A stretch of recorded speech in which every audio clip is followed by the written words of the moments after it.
नमस्कार, नमो बुद्धाय, जय भीम, जय जोहार। साथियों, आपका जागो पंच में बहुत बहुत स्वागत। जागो पंच आपके लिए आज लेके आया है बहुत ही विशेष और ख़ास वीडियो। उसमें आज हम चर्चा करेंगे विष्णु पुराण के छठे अध्याय की। इस विष्णु पुराण के छठे अध्याय में चतुर्वर्ण यानी 4 वर्णों की उत्पत्ति और उसका जो कार्य निर्धारण था, उसको कैसे, किसके क्या नियम थे, इसके बारे में बताया गया है। तो साथियों, हमारे जितने भी ये पौराणिक ग्रंथ हैं या पुराण हैं, इनमें एक से बढ़कर एक ऐसी कथाएं दी गई हैं जो सर से गुजर जाती हैं और समझ में नहीं आता क्या वास्तव में भी ऐसा हो सकता है। तो साथियों, आज विष्णु पुराण की इस कथा में आप सभी इस कथा को सुनकर आश्चर्यचकित हो जाएंगे, दंग रह जाएंगे। कैसे? वैसे ही जैसे हनुमान के पसीने से बच्चा पैदा हो गया, वैसे ही जैसे मछली के पेट से आदमी का बच्चा निकल आया, वैसे ही जैसे मैल से एक बच्चे का निर्माण हो गया। यह कैसे हुआ, यह विष्णु पुराण में दर्ज है, दिया गया है। इसमें आश्चर्य होने की कोई बात नहीं है, क्योंकि यह वैदिक काल की घटनाएं हैं, वैदिक युग की घटनाएं हैं। और वैदिक युग में कुछ भी संभव था, क्योंकि उस समय कंस्ट्रक्शन का काम जारी था, निर्माण का काम जारी था। तो उस निर्माण के कार्य में सारे काम निर्धारित नहीं थे कि स्त्रियां ही बच्चे पैदा करेंगी, यह निर्धारित नहीं था वैदिक काल में, लेकिन आज निर्धारित है। तो आज स्त्रियों से ही बच्चे पैदा होते हैं। पहले कहीं भी किसी से कैसे भी बच्चे पैदा हो सकते थे, क्योंकि उस समय निर्माण की प्रक्रिया थी। तो निर्माण की प्रक्रिया में कोई भी तरीका हो, वो सब जायज़ था। तो साथियों, ज़्यादा समय न गंवाते हुए हम आते हैं विष्णु पुराण के छठे अध्याय की बात करते हैं। इस छठे अध्याय में दो लोग होते हैं जो बात करते हैं। एक मैत्रेयी जी होते हैं और दूसरे होते हैं पराशर जी। तो इन दोनों की आपसी चर्चा की बात है।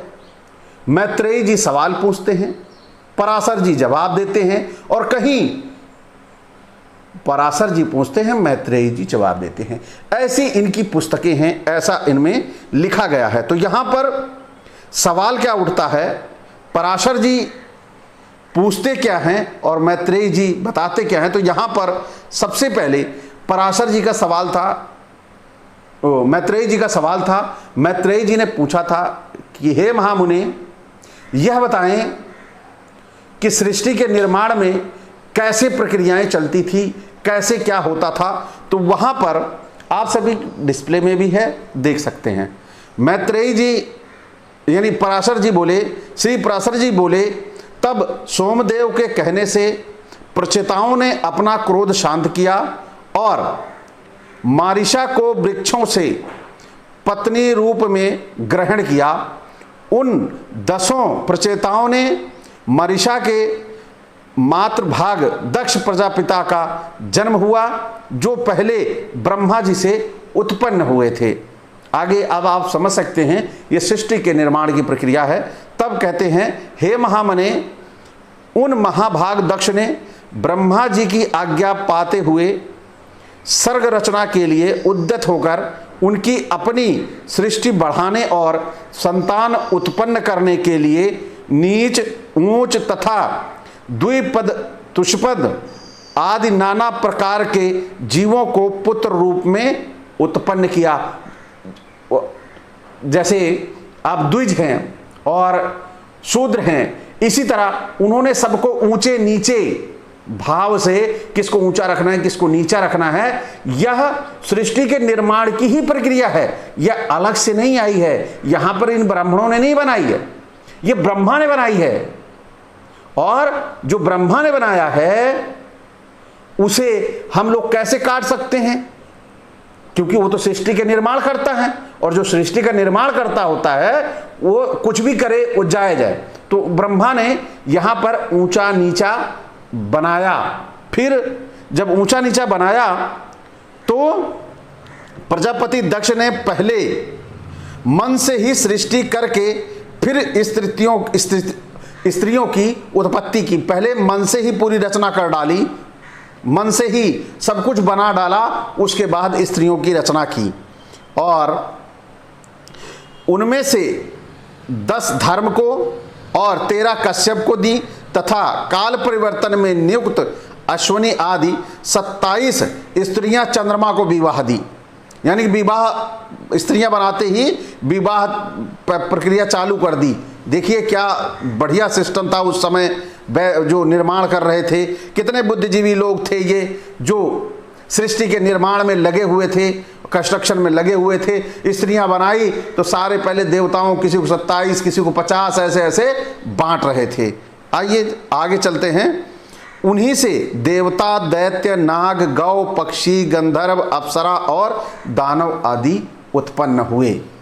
यानी इन्हीं जो स्त्रियां थी, जो ब्रह्मा ने बनाई थी, इन्हीं से ही राक्षस भी बने, इन्हीं से दानव भी बने, दैत्य भी बने, पक्षी भी बने, गौ बने, नाग बने। यानी स्त्रियों से ही सारे ये सब बने हुए हैं। जो जितने भी आप ये पेड़ पौधे और ये सांप कीड़े मकोड़े देख रहे हो, ये सब स्त्रियों से बने हुए हैं। ये कहीं बाहर से नहीं आए, इनकी संरचना अलग से नहीं की है ब्रह्मा जी ने, स्त्रियों से की है। कितने कितने इंटेलिजेंट और कितने बुद्धिजीवी थे ब्रह्मा जी, जिन्होंने स्त्रियों से ही सारा निर्माण करवा दिया। आगे चलते हैं तो क्या कहते हैं पराशर जी, हे मैत्रेयी, दक्ष के समय ही ध्यान दीजिएगा, ये बहुत महत्वपूर्ण लाइन है। ये कह रहे हैं, हे मैत्रेयी, दक्ष के समय से ही प्रजा का मैथुन यानी स्त्री पुरुष का संबंध उत्पन्न होता आरंभ हुआ है। उससे पहले तो अत्यंत तपस्वी प्राचीन सिद्ध पुरुषों के तपोबल से, उनके संकल्प से, दर्शन अथवा स्पर्श मात्र से ही प्रजा उत्पन्न होती थी। पहले बच्चे कैसे पैदा होते थे? उनके तपोबल से, उनके संकल्प से। संकल्प ले लिया मैं बच्चा पैदा करूंगा, तो स्त्री की जरूरत नहीं थी, बच्चा पैदा हो गया। फिर आगे देखिए क्या कह रहे हैं, उनके दर्शन करने से, यानी मन में ठान लिया मैं, आज लोग बोलते नहीं है मेरे भोलेनाथ की कृपा से बेटा पैदा हुआ, हनुमान जी की कृपा से मेरे पुत्र पैदा हुआ। इसी तरह पहले ये सच था।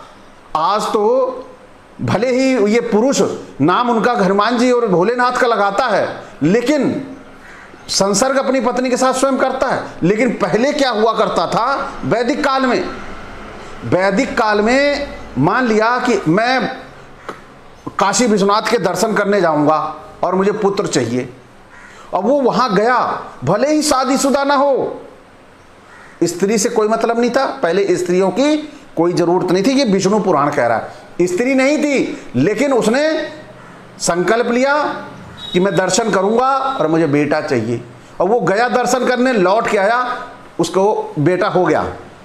बताइए, ये ऐसे ऐसे विधान जो हैं वे वैदिक युग में थे। आज तो हम बहुत पिछड़ गए हैं, आज हम इतने पीछे हो गए हैं कि बिना स्त्री के बच्चा ही नहीं पैदा कर सकते।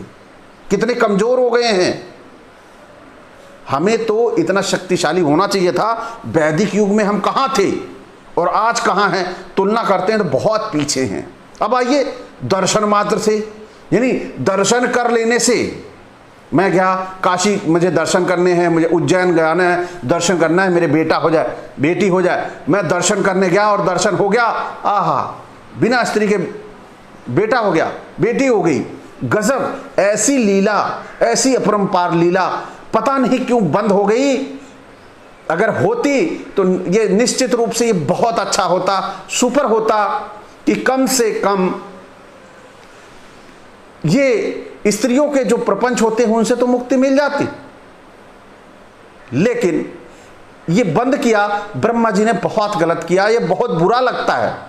अगर ब्रह्मा जी से मुलाकात मेरी होए तो सबसे पहले यही सवाल करूंगा कि वही वापस लौटा दो, दे दो हमें वही पुराने दिन। हम संकल्प से, दर्शन से और काहे से, स्पर्श मात्र से बच्चे, तपोबल से बच्चे पैदा कर लें। हम नहीं चाहते कि हम शादी करें, तो ऐसा विधान वापस आना चाहिए, यह पुरुष हित में है। तो ये हम वैदिक काल में था, लेकिन हम कितना पिछड़ गए और चले आए यहां जहां आज खुद सब कुछ करना पड़ता है और नाम लगाना पड़ता है। भोलेनाथ की कृपा से हो गया, हनुमान जी की कृपा से हो गया। तो ये था हमारा वैदिक युग। हमें ऐसे युग को वापस लाना होगा। वह तभी आएगा जब हिंदू राष्ट्र बनेगा। तपोबल से बच्चे हुआ करेंगे, स्पर्श मात्र से बच्चे हुआ करेंगे, मंदिरों में देवदासियां रहेंगी, भगवान के बच्चे हुआ करेंगे। वाह वाह वाह, क्या बात है, मजा आ गया। ऐसे हिंदू राष्ट्र को बनाना है। हमें पूरे से भारत की उन्नति का मार्ग तलाशना है। तो साथियों, अभी ये छोटी घटना है, तपोबल से और दर्शन से, स्पर्श से, संकल्प से बच्चे हो रहे हैं। और अभी आपको आगे ले चलते हैं। यहां बच्चे भी एक एक नहीं हो रहे, 5-5 सहस्त्र। तो यहीं पे मैं इस घटना को स्किप करूंगा और आगे चलूंगा वहां जहां पर बच्चे हो रहे हैं 5-5 हजार। तो यहां पर क्या कह रहे हैं, ये बातचीत चल रही है, जो वही पराशर जी हैं और ये हमारे मैत्रेयी जी हैं। तदंतर वीरवान प्रजापति दक्ष ने सर्ग की वृद्धि के लिए वीरणसुता आश्रकी से 5 सहस्त्र पुत्र उत्पन्न किए। यानी कितने, 5 सहस्त्र, यानी 5,000 पुत्र उत्पन्न किए। उन्हें प्रजावृद्धि इच्छुक देव प्रियवादी देवर्षि नारद ने उनके निकट जाकर इस प्रकार कहा, हे प्रकार महाप्रकारमी हर्ष श्रवण, आप लोगों की ऐसी चेष्टा प्रतीत होती है कि आप प्रजा उत्पन्न करेंगे, तो मेरा यह कथन सुनो। खेद की बात है, तुम लोग अभी निरे अनभिज्ञ हो, क्योंकि तुम इस पृथ्वी का मध्य, ऊर्ध्व और ये भाग नहीं जानते हो।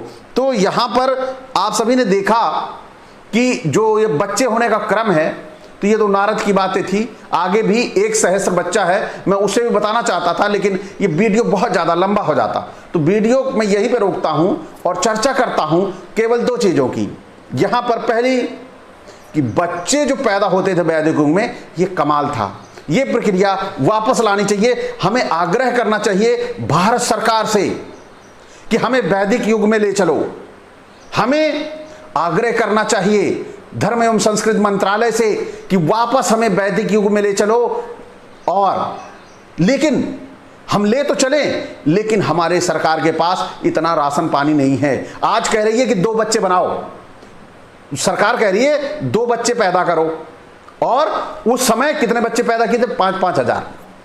और तब खेती के साधन क्या थे, आज से हम 30-35 साल पहले पहुंच जाते हैं।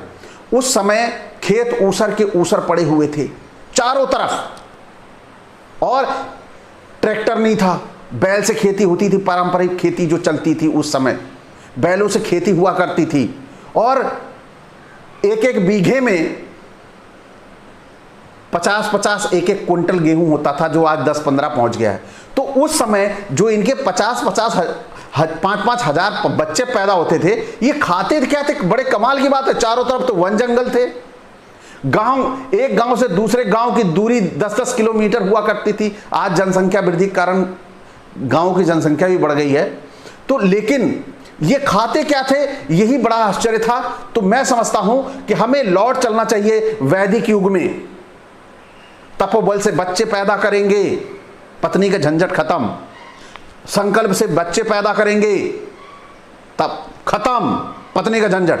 तो ऐसे हमें वैदिक युग को वापस लाना है। एक एक बार में 5-5 हजार बच्चे लाएंगे। किसी पाकिस्तान से तो डर ही नहीं रहेगा। बस संकल्प किया मुझे 10,000 बच्चे चाहिए और 10,000 बच्चे पैदा हुए और सबको भर्ती कर दिया। कहां? यही 4 साल वाली जो भर्ती सेना चल रही है। बस यूं हम तो सभी अगर भारतवासी आज चाहें वैदिक युग में लौट चले और संकल्प से सभी 5-5 हजार बच्चे पैदा कर लें तो हम पाकिस्तान को तो रौंद के मार देंगे। यानी यहां से पैदल चले गए तो पाकिस्तान खत्म हो जाएगा। तो साथियों, आप सभी सरकार को एक पत्र लिखिए इस वैदिक युग के बारे में और वहीं चला जाए। तो साथियों, आज का हमारा ये वीडियो संकल्प से बच्चे पैदा करना और तपोबल से बच्चे पैदा करना और स्पर्श से बच्चे पैदा करना कैसा लगा? अच्छा लगा तो लाइक करें और जो हमारे नए साथी आए हुए हैं वो उनसे आग्रह है वो चैनल को सब्सक्राइब कर लें और बेल आइकन की घंटी जरूर दबा लें, जिससे हमारे वीडियो का नोटिफिकेशन आप तक त्वरित गति से पहुंच जाए। और इसी के साथ आपसे एक ही स्नेह, एक ही प्रेम के साथ कि आप सभी जागो पंच को के साथ बने रहिए और इसे ज़्यादा से ज़्यादा शेयर करिए, जिससे हमें पुनः ऐसा जो दोबारा वीडियो बनाने का मल्टीविटामिन मिलता रहे, जिससे मेरा जोश बढ़े और मैं और इन ग्रंथों का ऑपरेशन करके वैदिक युग की तैयारी की जाए। क्योंकि भारत को हिंदू राष्ट्र बनाना है, वैदिक युग की ओर ले जाना है। अब बच्चे फिर से उसी तरह बनाना है तपोबल से, क्योंकि पाकिस्तान अफगानिस्तान को रौंदना है। 5-5 हजार बच्चे हर व्यक्ति की जिम्मेदारी 5-5 हजार बच्चे पैदा करने हैं संकल्प से। आइए साथियों, विदा, नमस्कार।